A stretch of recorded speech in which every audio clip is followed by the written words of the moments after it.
নুন, হলুদ আর লেবুর রস মাখিয়ে ট্যাংরা মাছ সর্ষের তেলে ভেজে নিয়েছি।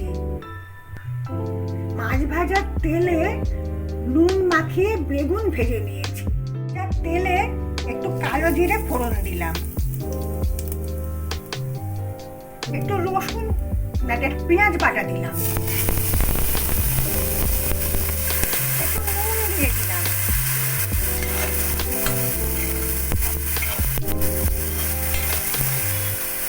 থেতো করা রসুন দিলাম,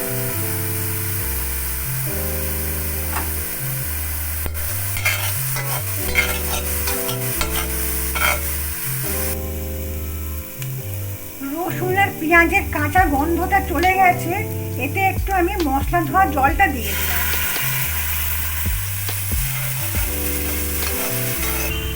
এতে একটু গরম জল দিয়ে দিলাম, এতে একটু হলুদ গুঁড়ো দিয়ে দিলাম, একটু কাঁচা লঙ্কা বাটা দিলাম, বাটি ধোয়া জলটা দিয়ে দিলাম। তেলটা ভেসে উঠেছে, তার মধ্যে আমি মাছ ভাজাগুলো দিয়ে দিলাম, একটু চাপা দিয়ে দিলাম, দিয়ে আঁচটা কমিয়ে দিলাম। সেদ্ধ করার পরে খুলে দিলাম। ট্যাংরা মাছ তো সেদ্ধ হতে একটু সময় লাগে। এবারে এতে ভাজা বেগুনগুলো দিয়ে দিলাম,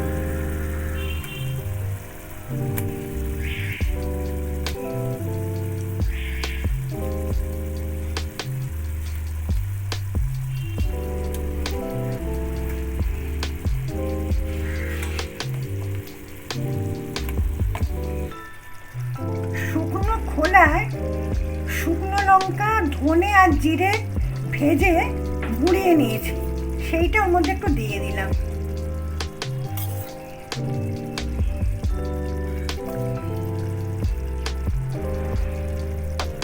এতে একটু কাঁচা তেল ছড়িয়ে দিলাম।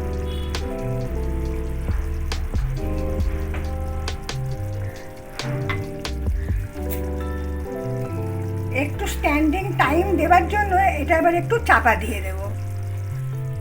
রেসিপিটা রেডি হয়ে গেছে।